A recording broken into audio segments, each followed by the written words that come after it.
Hi there everyone and welcome back to Boat McRill. It's Sunday afternoon and I'm back up at my Albin 25, my 25-foot motor cruiser. I'm going to remove the wood from the swim platform, bring that up to the workshop. So let's get on it with it immediately, start unscrew the screws.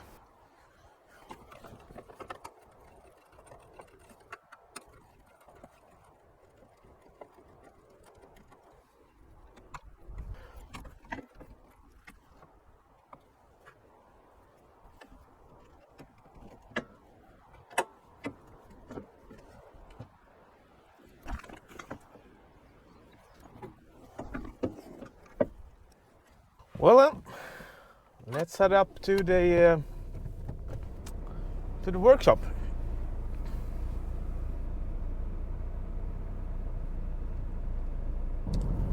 I actually decided to try to get the boat into the water no later than in about 1.5 months, closer to the end of April.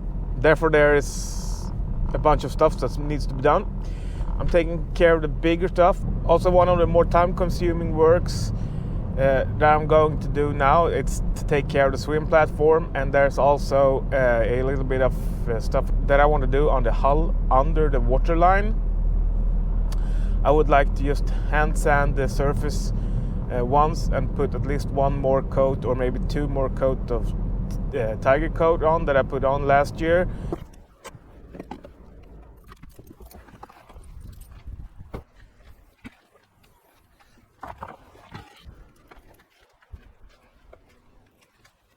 So okay then guys, we are back into the workshop and I've set up for some sanding, some glorious sanding as someone else here on YouTube used to say. What I'm going to do, I'm actually going to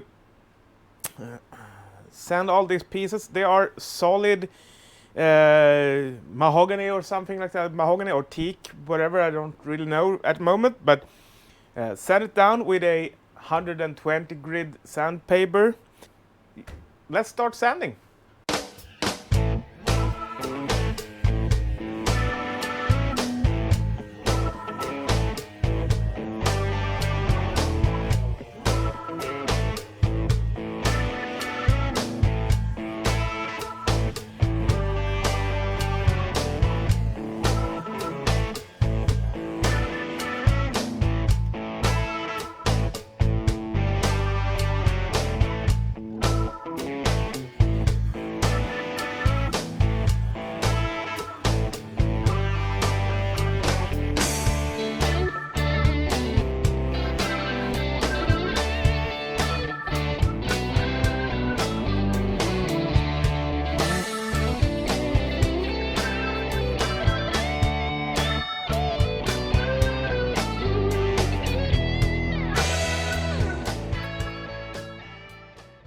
Well, as you can see right here, I have sanded all of the wooden boards for the swim platform, and I also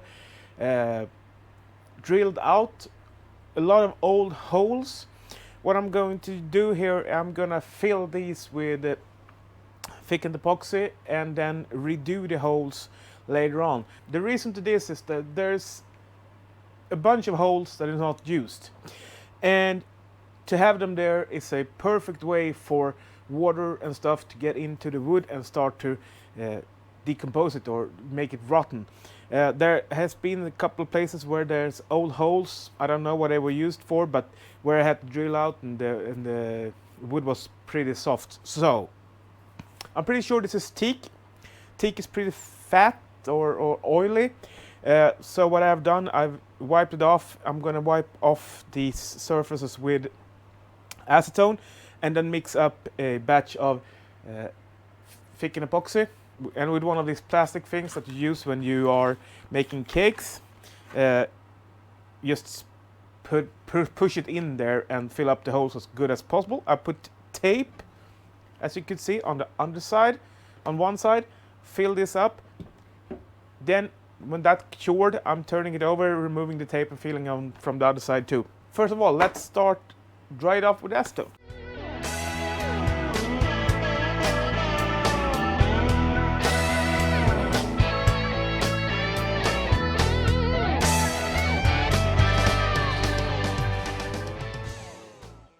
And as usual, I'm using Nils Malmgren epoxy that I get from epoxy.online. You find the link down in the description.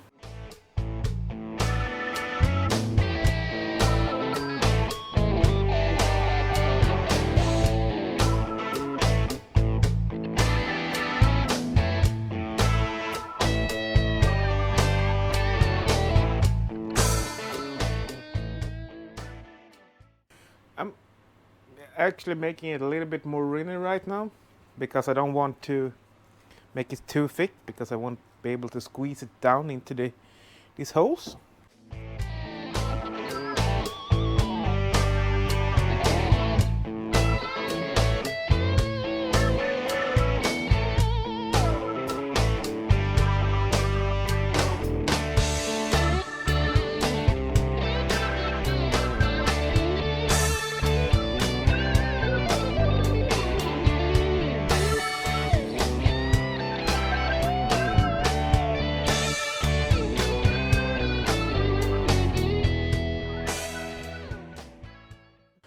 So just wait a bit, let's see if it sinks down anything, then make sure to fill up some more in those holes.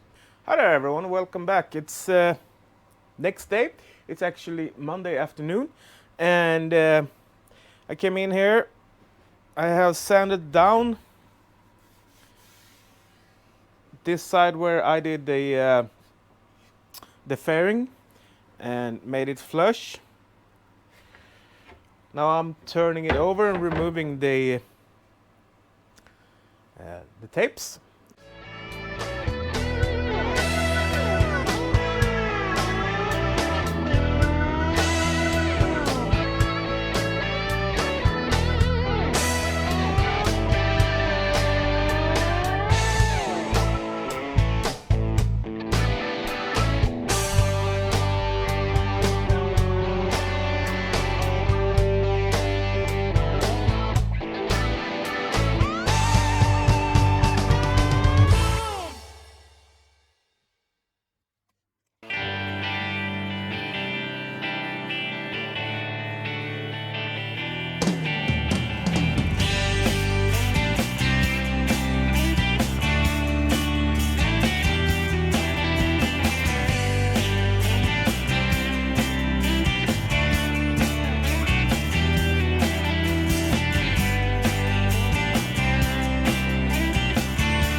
The way I'm thinking about treating these surfaces first is to put at least 2 or maybe 3 coats of epoxy first, and then after that 1 or 2 coats of varnish. I got this idea from Andy from Boat Works today. He tried it out and it became very, very good. I believe that putting a couple of coats of epoxy first, clear epoxy of course, that will make the surfaces really, really well saturated, and it will keep the water from not getting into the wood, and also don't have to put like 7 or 10 layers of varnish on the surfaces, because varnish takes a way much longer time to lay down than epoxy. You could probably do a epoxy varnish thing in 2 days. Hi there everyone, and welcome back to Boat McRill. It's Friday afternoon, and my plan was actually to get all this done so I could mount back on the boat this weekend, but I needed to get some 207 for this. I'm actually breaking away a little bit now from the epoxy I'm used to use, but since this is recommended from another YouTuber called Andy from Boat Works Today, I actually got myself a liter of West System 105 and actually ordered 207, which has some additive of UV resistant things and some other stuff. So when this is used for special coating, You can mix this by volume or by weight. 3 parts resin to 1 part hardener by volume, or 3.5 part resin to 1 part hardener by weight. I'm actually gonna mix this by volume, so 3 to 1.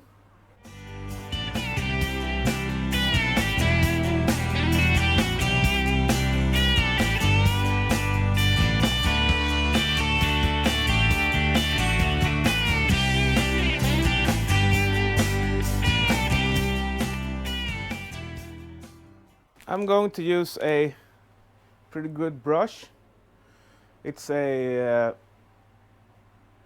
non-loss, very good finish, and for all paints.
That's actually the first layer. I'm gonna come back in here in a couple of hours and put down another layer on this side. And after that, when that's starting to cure, it's time to turn this over. I actually put some painter's tape on the underside so I don't get that much resin coming down and laying as droplets on the surface on the other side. This side is actually the one that I care most about, because this is the top side of the pieces. Okay guys, I'm back into the workshop and it's past about 5-6 hours since I left. The epoxy is still a little bit tacky. It gives small fingerprints, but it's not that it gets stuck to your hands. At least not on the surface that I want to paint again. So it's time to put on the next coat.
that was the second coat on the top side.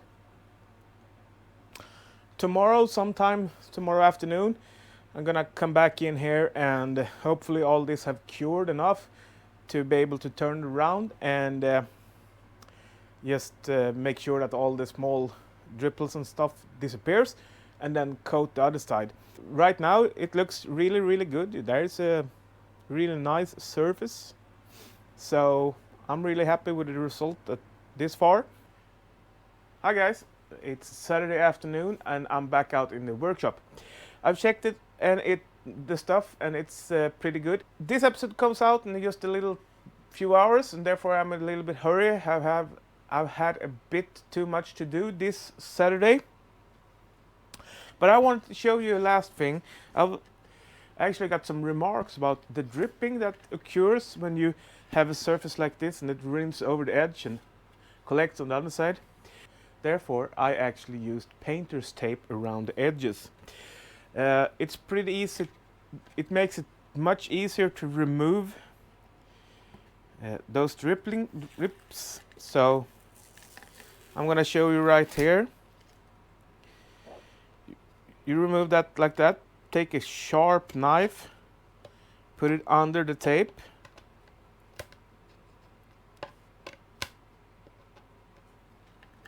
It's a bit easier when it's on the table. But you put the sharp knife under there and just remove it.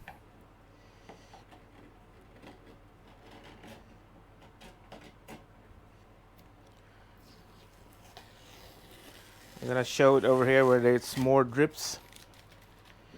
You can see here, there's some drips here. You put a sharp knife under here and you just